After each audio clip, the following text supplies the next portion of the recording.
Right. Before we dive in, you ever looked at your camera menu and thought, what the heck does half of this do? Literally every time.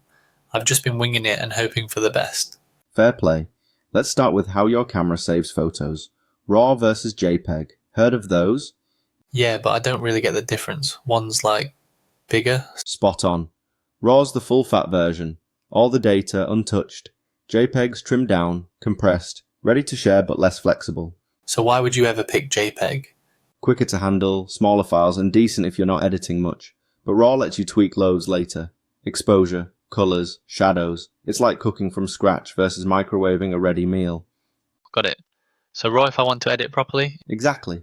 Next up, white balance. That's how your camera decides what white should look like. Ever taken a photo indoors and it's come out orange or green? All the time. I thought my lens was just bad. Nah, it's your white balance. Daylight, sunset, fluorescent bulbs, they all give off different colour tints. White balance sorts that out. Do I need to set it every time? Auto usually does a decent job. But if something looks off, like a white shirt coming out yellow, switch to a preset.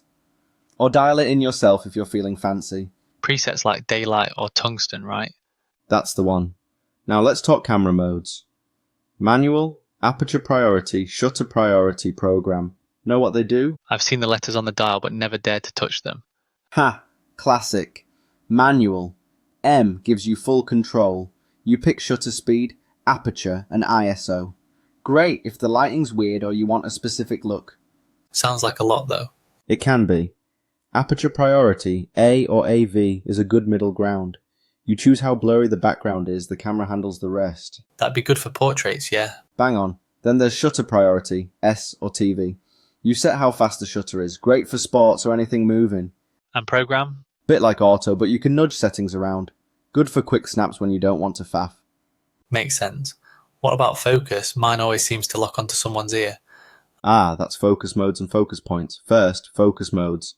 Single, continuous, manual. Single locks once. Continuous keeps tracking if something's moving, and manual, well, you're doing it all. So continuous is best for pets and kids? 100%. Single's great for still stuff like portraits. Manual's more for slow, precise work. Macro or landscapes. Gotcha. And focus points? That's where in the frame the camera's trying to focus. You can let it choose everything, auto, or pick one spot. When would I do that? If you want control, like focusing right on someone's eye, use single point for that.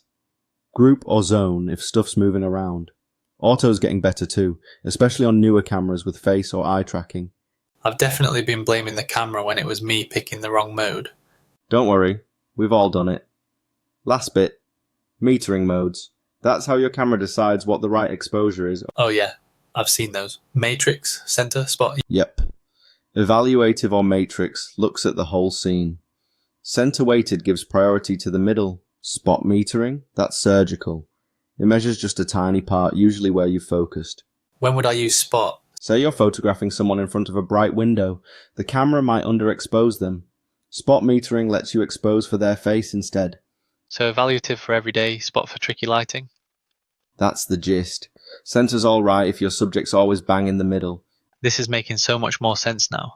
I feel like I've been trying to drive a car without knowing what half the buttons do. You and everyone else, mate. Cameras don't make it easy. But once you get your head round these basics, you'll start feeling more in control. Cheers. This was gold. I'm off to mess with my settings now and probably take 200 pictures of my kettle. That's the spirit. Learn by doing. Just don't blame me if the kettle looks moody.